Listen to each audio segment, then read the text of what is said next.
Hello all and welcome back to Crazy Town. For proof that I'm crazy, look at the screen right now because we are going to look at one monster of a VCR today.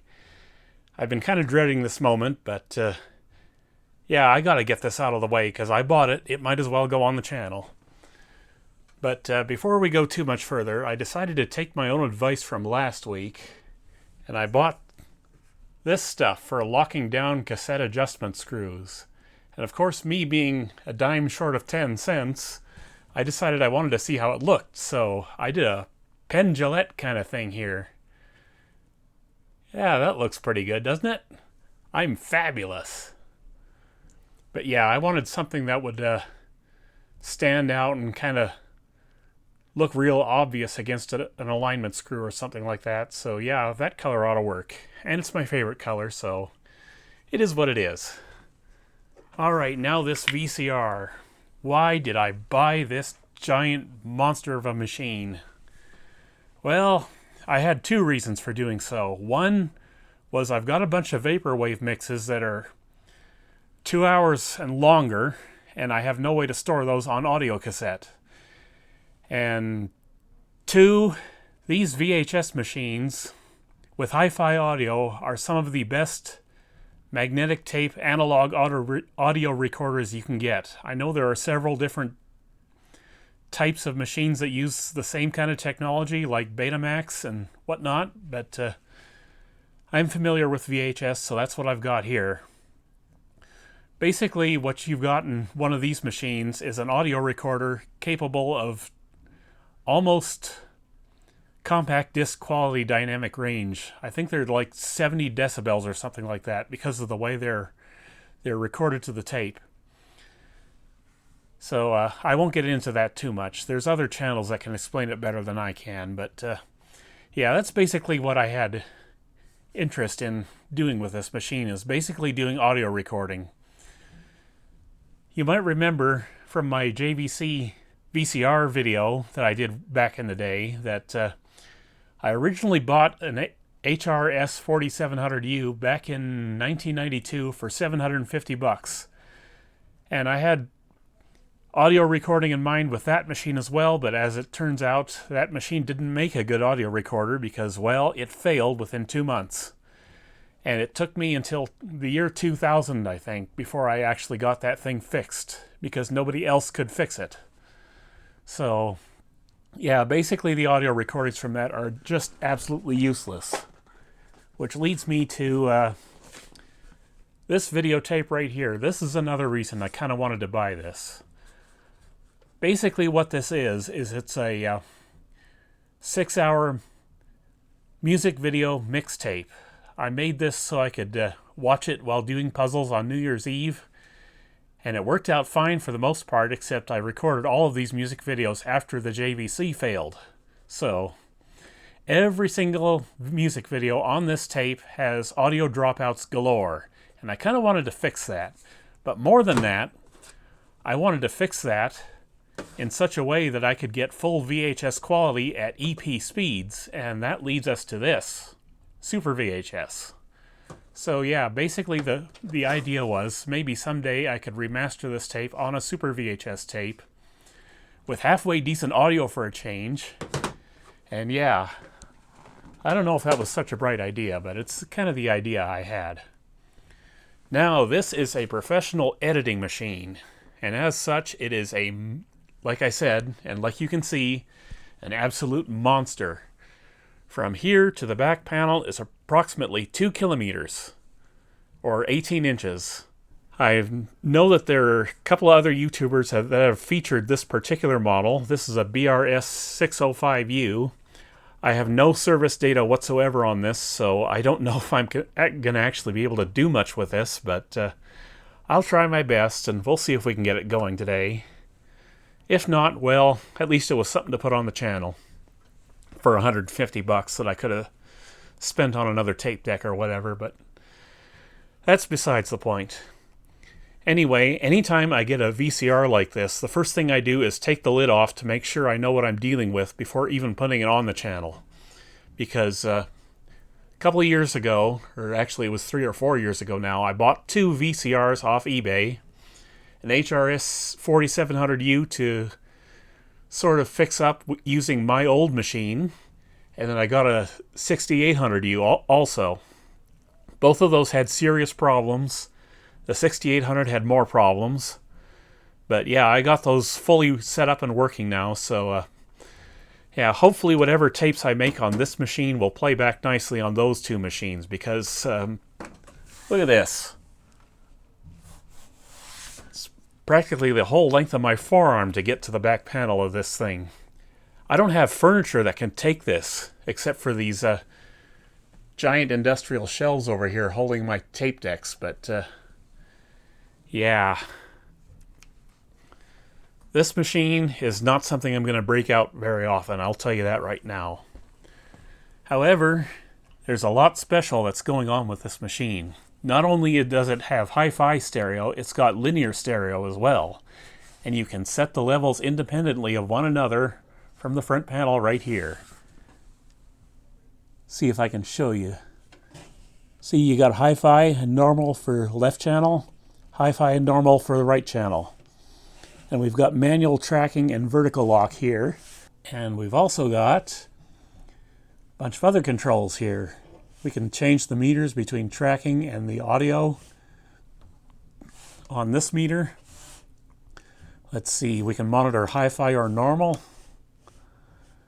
And we've got left, mix, or right. I'm going to leave that on mix because that's what we're going to use it for. And tracking, we can do auto or manual. We'll have to see if the auto tracking works. I shudder to think what it's going to take to get this thing fixed if it's got the bad surface mount capacitor issue that the other JVC machines did, but whatever. For video input, we've got line in and YC358, which is basically S-video. We'll talk about that when we get around to the back panel. We've got remote control functionality here for local and remote, and that'll be for external gear, not so much for an infrared remote. I don't think this thing even has an infrared remote ability. But yeah, we've got a jog shuttle here. That's kind of neat. We've got audio dubbing, record, play, pause, all the usual controls. And we've got a bunch of weird stuff up here. Not exactly sure what all this does. We've got counter reset, of course. Auto mode. In positive shift. Out negative shift. And of course we've got the usual menu and stuff. Buttons there. And an operate button here. The main power switch is actually around back. So let's go around back and see what that looks like. This thing weighs a ton, I'll tell you that right now. Okay, around back we've got something different from the usual we find on most VCRs. We've got a couple of modules down here that can pop in and out, and this will be for the remote control functionality down here, I'm sure. It's an RS-232 adapter. And you just unscrew these and pull them out and jack them back in or whatever. I don't know what all goes in here, so don't bother asking me because I don't know. Here's our main power switch here. Our usual 120 volts AC. Fuse on the back. And there's a bunch of weird stuff going on the video in. We've got BNC connectors instead of composite connectors. So in order to interface with those, I made some adapters. I cut apart some old RCA cables for this. And I had these panel mount jacks for doing Johnny Guru reviews back in the day for hooking up to the scope. And I think these will plug in. Let's find out. Yeah, that'll work. But when it comes to S-video inputs, you have to use a special cable. JVC, in their infinite wisdom, decided to redesign the S-video cable so it would be more appropriate for professional video standards. I don't know if you've ever seen an S-video cable, but they are really fragile on the connector end. So JVC was kind of thinking about that when they designed this, but unfortunately, these connectors are no longer easy to find. So if I really wanted to use the full SVHS capabilities of this machine, I would need to either make or find adapters for these connectors, and I'm not really interested in doing that. I can get VHS quality just fine at EP speeds using SVHS tape through the composite input. But yeah, that's what's going on here. We've got 2 line outs for video, 1 line in. We've got sync in here, time codes in and out, audio monitor right here for mono, and we've got an RF out right there. Now, over on the audio side, this is where I kind of nerd out a bit, because this is functionality you don't get from a consumer level VHS machine ever. We've got audio input select, we've got common hi-fi, separate, or common normal. We've got a timer here, record, off, and play. I'm just going to leave that in off because I won't ever be using that. We've got 2 audio outs, independent for both hi-fi and normal. Both stereo, because it supports both hi-fi and normal stereo. And then we've got separate audio ins, and they're gold-plated. I like this. I like this a bunch. Alright, so we've experienced this machine and what it's got to offer from the outside. But now we've got to get to the inside, because this needs help before we can even figure out what it does and how well it works. So, as you might be able to tell, this machine came from British Columbia. I'm going to guess it's from the University of Victoria Psychology Department. Not sure what they would have used it for, but machines like this were used for mostly tape duplicating and professional editing and stuff like that. So this has probably had a lot of tapes gone through it. So I'm going to put you down here, and we're going to take the cover off. I've already got these screws out. And fair disclosure, this has been serviced before. There used to be a label up here. I don't know if that's from the guys doing the servicing last, but there is another servicing label on the bottom of the machine.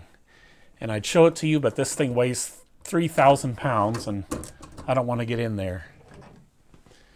And the good thing about a pro machine like this is they're real easy to get into, because they have to be serviceable, and good Lord.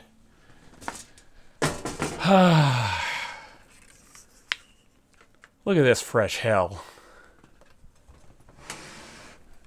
JVC just loves to make people's lives miserable, don't they?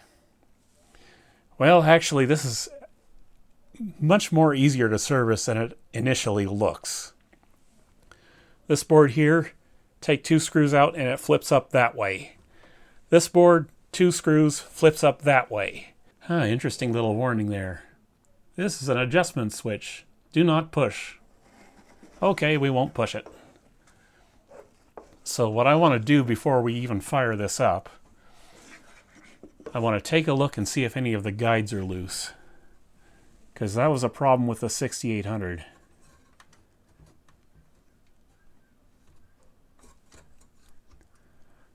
I'm not seeing any issues there. I am seeing what looks to be a brand new pinch roller,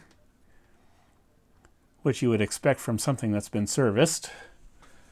But when it comes to the idler, this is how I knew this thing wouldn't play immediately. Check that out. That idler is not moving nothing. It's cracked and broken. So I immediately had to figure out what to use for an idler, and I think I've got something here. Basically what I did was I measured the outer diameter of the idler tire, and I just basically guessed as to what would be a good fit for this. And I'm hoping either one of these works. If it doesn't, we'll have to get into my big O-ring stash. But we've got a PRB ST1.230 and an ST1.211. And I'm hoping one of these will do the trick, because we got to do this even before we do anything else. So let me see if I can put you down here where you can see and where the gimbal will cooperate.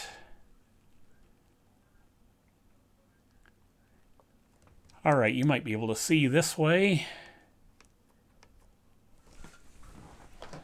All right, so we got to start getting this into this thing. And then hopefully once we fire it up, it'll be working and I don't have to do too much more to it because, yeah, I hate VCRs under the best of times, and this looks like it's going to be a gigantic pain to service if I have to go further than just basic transport-related components. All right, now we got to get access to the idler, and the way we do that is we move the loading tray forward. We got a couple of catches to release on either side, and then we can shove it forward like so. Okay, let's see what we got here. We got a spring and a little moving metal dealie back down in there. So, let me see. Can I get this split washer off? Okay, how do we get this out? Okay, this little metal piece is on a spring here. I'll just take that all out as an assembly, like so. And I'll set that off to the side. Now, this being an editing VCR, I'm hoping this just comes right out. Something's weird here. What's going on? I'm not exactly sure what's going on here.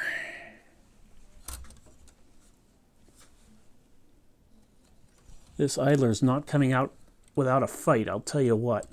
Okay, I think what I gotta do is I gotta remove this little spring here. I don't think you can see it. There's that little metal spring right there. And I think there's a little pivot piece that's down under there. And I won't be able to get that idler out without removing that spring, I don't think.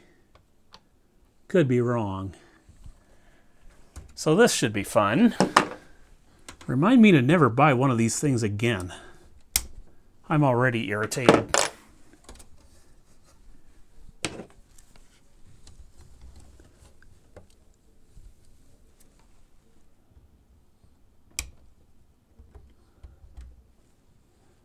All right, I got one side out. Maybe that's all I need to get out.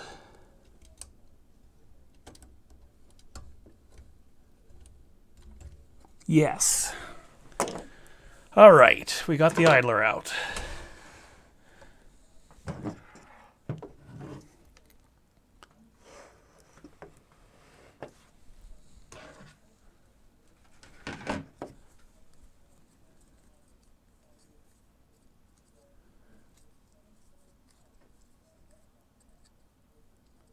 Looks like there is a bit of a felt clutch underneath here and another split washer. I don't know if I should really do much in terms of lubrication on this, but one thing we should do is figure out whether or not I've actually got the right idler with me. So I'm going to get my calipers here and we're going to do some measuring.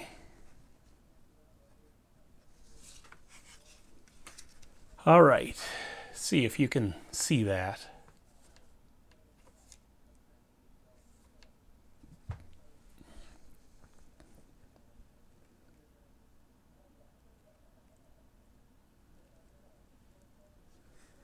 Why are we on inches? I don't want inches.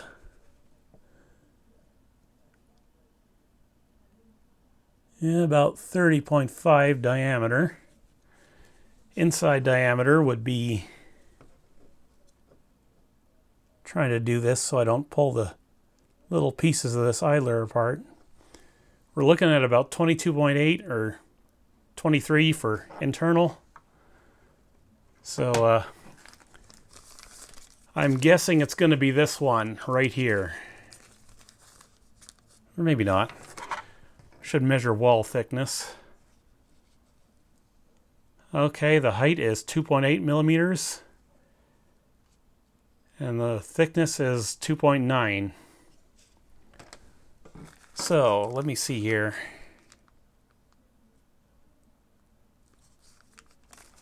Actually, it's this other one right there, I think. Let me get it out. Let me set this up again.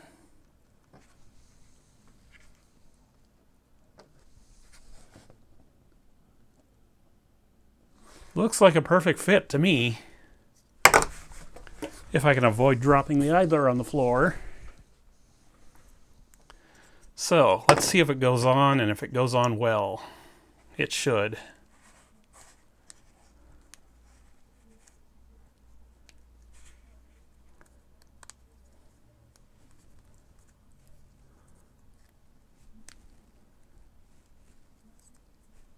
Oh yes, this is gonna work.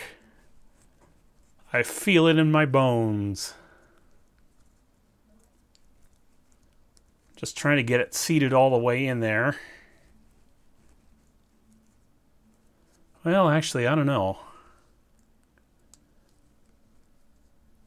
It's kind of bulging out. Maybe the other one is the right one.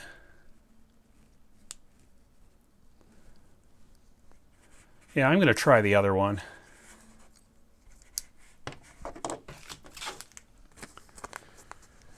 Going to try the other one. The ST1.211. It's a little thicker, so it may work better. But this is clearly not the one that came off the machine. But it could be it was serviced before using the wrong tire. You never know when it comes to these things. Clearly it was heavily used, and it would have gone through several of these idler tires in the past. Oh yeah, that's fitting much better, I think. Just trying to get it seated in there. Yeah, I got her. Yes, that is the right idler. That's the right one right there. ST1.211. I think this one might work, but clearly this is the right one, so we're going to use this. And just to double check,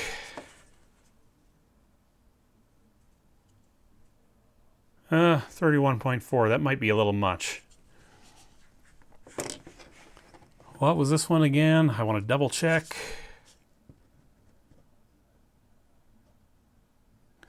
Yeah, it's thicker than the one that was on there, but it might work just fine. I think it should work, actually. Let me clean this off, and then we'll install it and see what this VCR does or doesn't do. All right, the idler is back in, and I think we're ready to go. So let me just fire up the test set here. Not sure if it's on the right input. Should be now. Fire in the hole.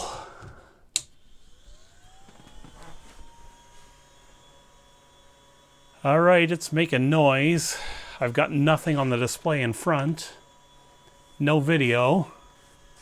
Oh wait, I gotta turn it on the front panel. There we go. Now we've got a display. Nothing on the monitor.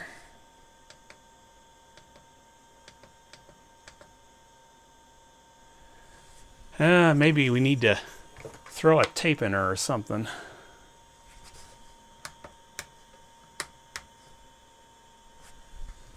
I am not going to use anything I care about. I just want to see if the transport actually works.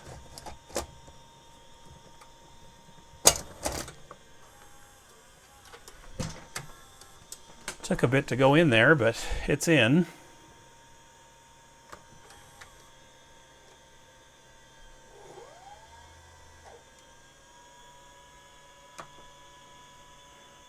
That didn't work.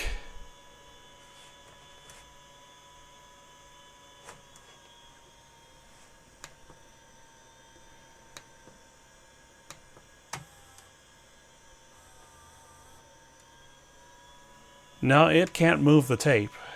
Oh, there it goes.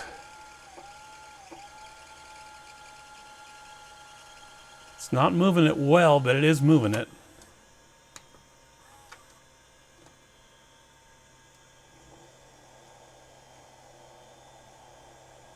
May need to do some lubrication in there. What about play? Does that work?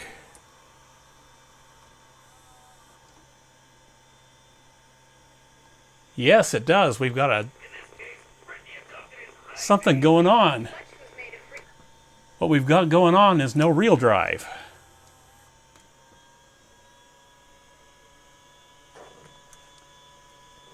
So it could be that idler is just a little bit off here. No, it's not moving the take up.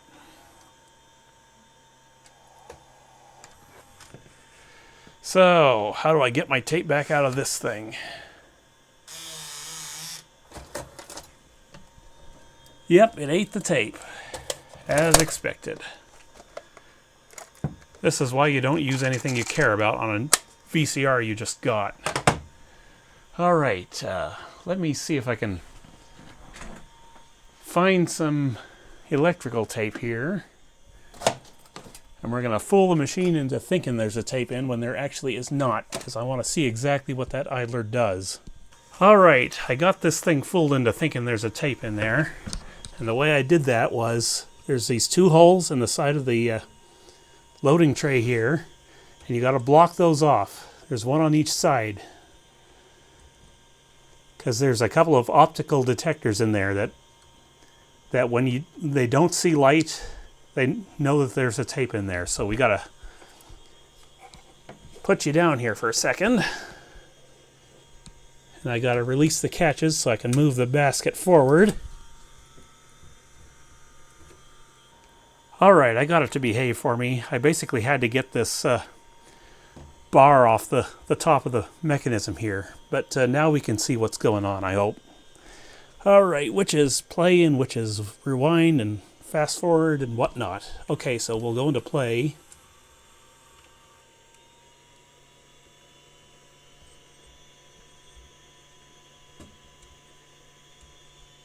Basically nothing's happening.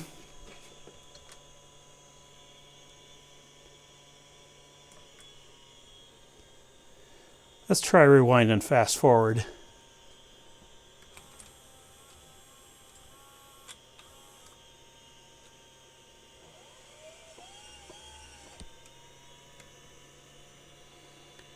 I'm going to guess it doesn't like that idler. I'm going to have to take that back out, aren't I?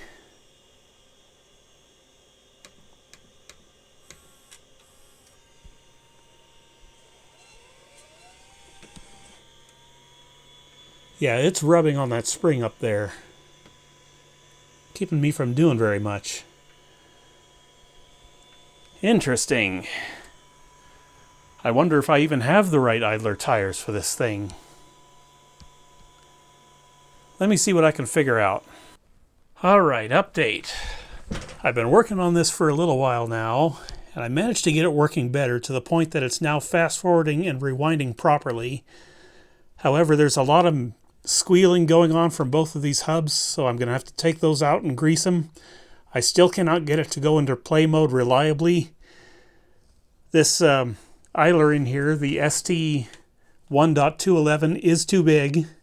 I ended up having to sort of shave it down using this here knife, and I also ended up filing down these little areas of the brakes here. So yeah, basically what I did to file down the idler was I took my Dremel here, and there's this little shaft that comes out of the top of the idler. I just used the Dremel to spin that around, and I used the knife to sort of shave it down like that. And I think it's going to work, but that's only if we can get it to go into play mode a little more reliably. There's a lot of squealing underneath from the gears, so there's probably a lot of lube issues yet to deal with on this transport, but I may actually get this playing yet. I just have to get these reel hubs off yet and see if I can clean them and grease them. So I'm going to do that now.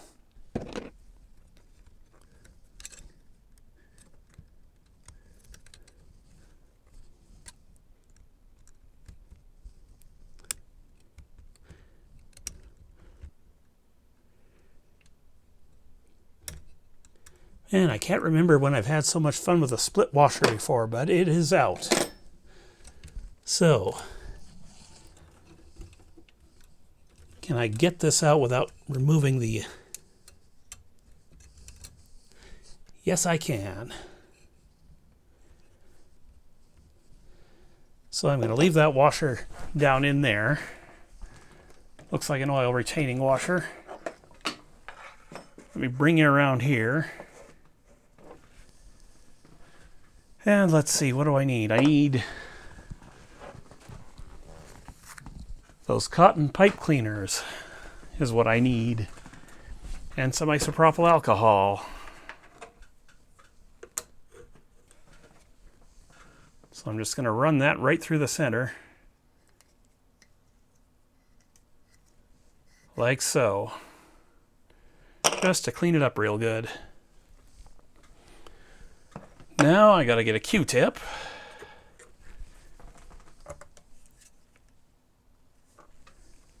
I'm just gonna clean the shaft. Will this help? Probably not. I've got probably more shaving to do on that idler. But at least we'll know that this is functioning properly. I don't know why I'm capping that off, because I'll just need to get in there again for the next one. But, yes, that should do. Grab my moly coat here.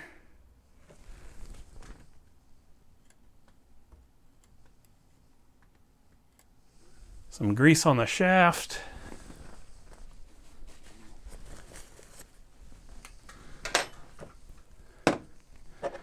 And we shall reinstall if we can. But yeah, when you do file down, if you do file down these brakes, you can't remove too much material, otherwise you're not going to be able to have anything to fit that spring onto, so watch out for that. So yeah, hopefully that's working better now.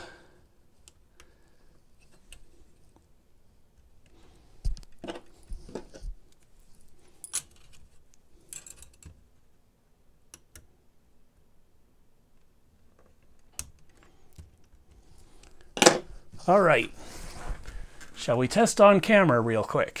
You're gonna see me move this with my hand here, this hub. This is because I don't want the machine to shut down prematurely. If it detects no real movement there, it will shut down. All right. Let's watch the idler and that hub, and we'll see if it all turns.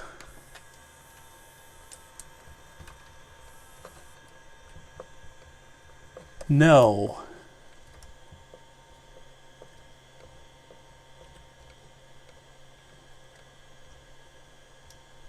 I'm going to have to cut down that idler some more, I think. Alright folks, I think it might be able to play a tape now. I'm not sure. I ended up taking just a little bit more off of this brake right here, where the spring connects. And now the idler is able to move freely in playback mode, so whether or not this will actually work, I have my doubts, honestly. But I at least got it to sorta stay in play mode. So we're going to try our test tape again and see what happens.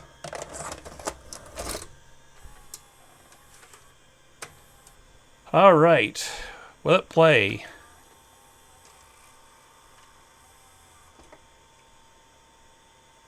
Yes, it will.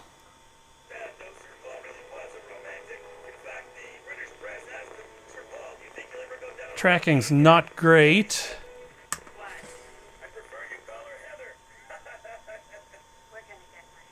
But I got her dialed in. Normal audio. Hi-fi audio. Yeah, there must be something going on with the tracking on this thing. Unless it's the tape, which it could be. I'm getting audio out of it.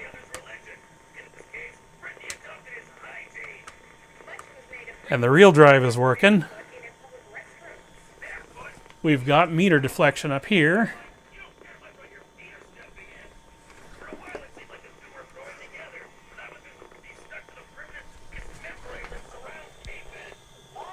Yeah, I don't know if I should be showing Ed the Sock on this channel, but he's on there, so I'm not going to worry about it. If I get a copyright or something, I don't know. But yeah, this thing appears to be working now. Let's see if it rewinds and fast forwards properly.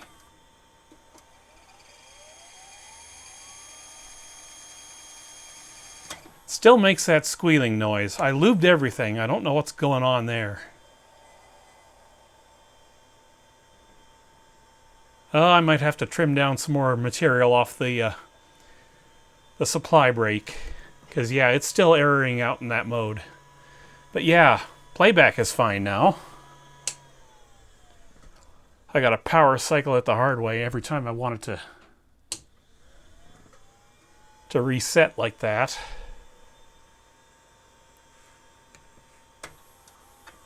I'm going to go back into play mode here.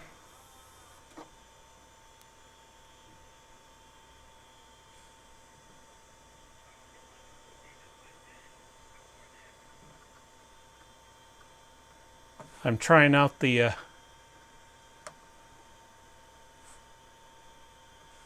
this stuff on the jog shuttle dial, and I'm not sure if it's working well. It seemed like this reel was trying to stall out again.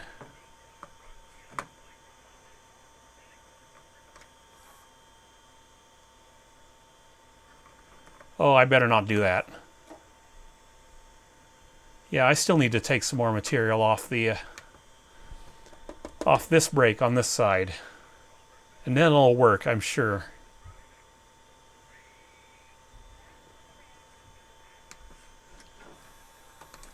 Dare I try another tape? I want to see if this tracking issue is the tape or if it's the machine. Let me use my music videotape, this one. Probably a mistake, but the problem with this tape is there's going to be audio dropouts anyway. I'm just watching the video to see if there's any issues there.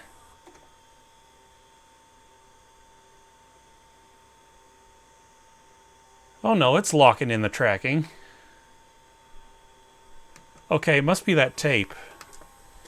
So I got to shave a little more off that brake, and this should be hopefully working. Maybe we'll try a test record at the end of this video. Alright, I think we're ready to go here for a recording test. This transport is not all the way fixed yet. It's obviously got other issues because after it reaches the tape end, after rewind, it goes into error modes.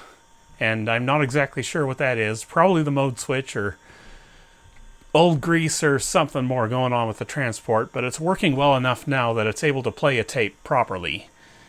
And it's able to rewind properly and all that. So I have here a brand new Fuji HQ120. We're going to use this to record on. I paid 50 cents for it, so no big deal if it goes dead or something. For signal I can't talk. For signal sources, we have my HRS 6800U right here. That's going to be video and the audio source for the linear audio tracks. And the Denon here is going to do the audio for the hi-fi tracks. So I hope this works. I don't know if it will. It's going to be interesting to find out, though. So I'm going to start this playing now. This is the story behind 8 of them.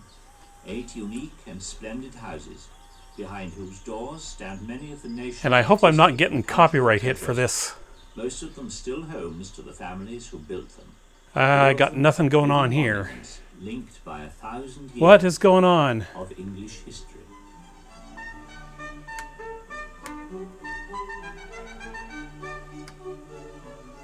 Oh, there we go.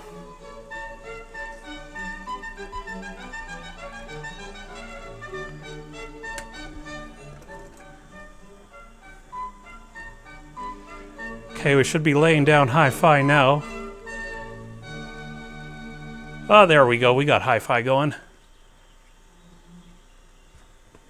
See if I can dial that in a little better. In the heart of England, a huge rolling parkland filled with deer to produce a constant... I'm not exactly sure how to switch the monitoring from... Well, maybe here. A great jewel in the landscape. A house that for over 300 years has been the family home of the Dukes of Bedford. So yeah, it does appear to be working just fine. I'm going to keep it recording for just a little more, and we'll shut it off. The variety of treasures at Woburn is unrivaled. This is the Long Gallery.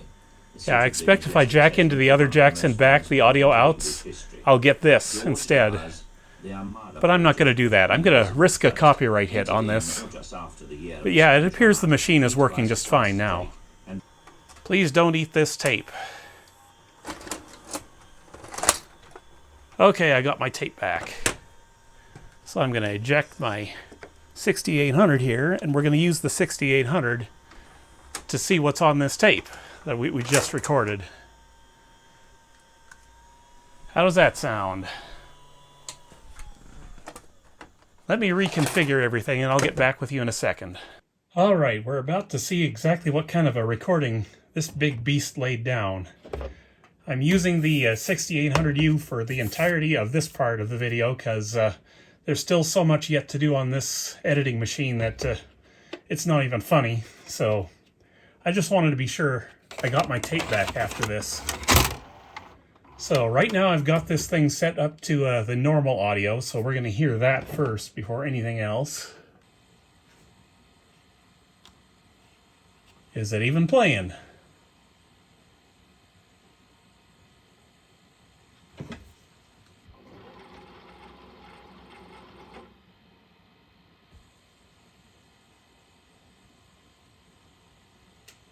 I wonder if that VCR recorded anything.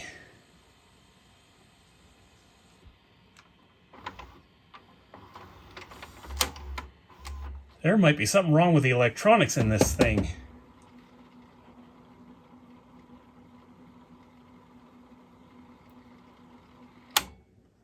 Unless I just didn't rewind the tape. That's possible. Let's try this again. Oh yeah, there it is.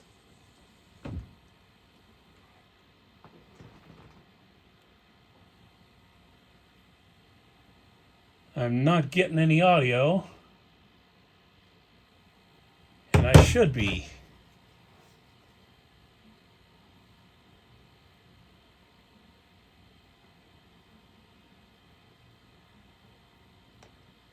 Let's see if hi-fi works.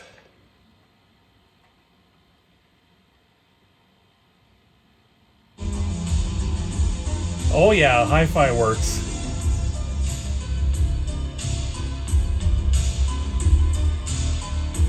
Boy, does it ever work.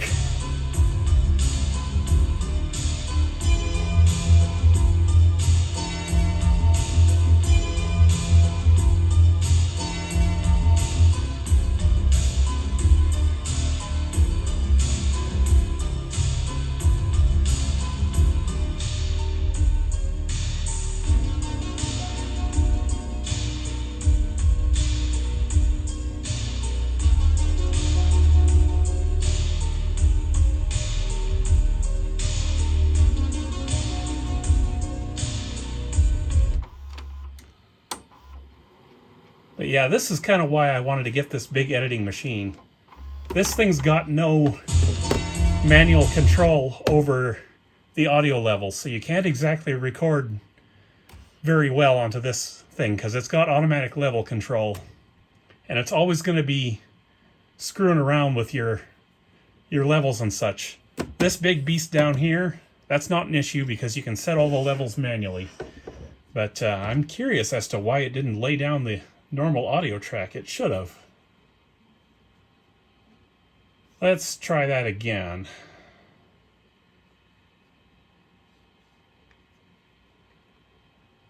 I gotta get the right remote for the 6800. I still don't have it.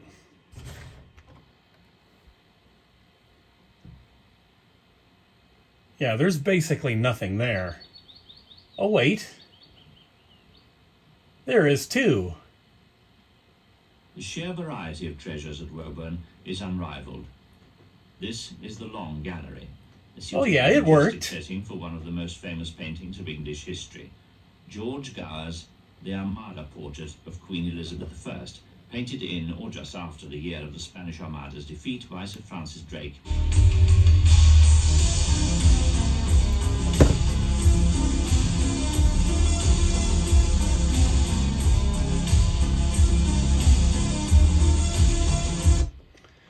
Yeah, so there you have it. This machine's got hope for it.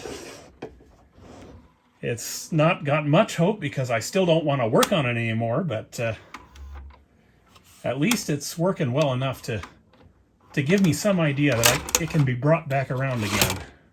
It's clearly a very high hours machine, so I'm actually surprised I was able to get it working quite as well as I did. So to summarize, if you've got one of these big BR-S605Us, there is no actual idler replacement for it. However, this one can be made to work. And that's important to stress because I had to file down the idler and I had to file down the brakes in order to get this one to work. So I did try this one. It did not work. It's too loose on the idler and it just slips. And not only that, it still runs into trouble with the brakes. And you might be wondering, did I try the O-rings? Yes, I did. I tried several of these. The 30 by 1.5 is the closest thing I found that would fit, and it doesn't work either, because it's got the same thing going on as the one I actually used. I would have had to file it down. The 28 by 3.1 also did not work. It did not contact the reel drive. So, yeah. This right here, this is about the only thing that will work. And you have to make it work, as it were. So, I guess I'm going to conclude this video now. I'm glad I don't have to work on this thing anymore anytime soon. I will have to if I ever want to use it seriously, but for now it's working well enough to at least play with. But yeah, I hate VCRs so much. Don't ask me to do another one. I'm not going to do another one anytime soon. It's just irritating enough to deal with these JVCs. You know what the saying is, right? Junk very cheap? Yeah, that's kind of the way it is with JVC, but fortunately this is a little bit above junk, but unfortunately it's well worn and used up pretty much, so yeah, lots of work to go before I get this one going again, full time. Not that it's ever going to be used full time. Anyway, that's going to be it for today, guys. I'll see you next time. Take care.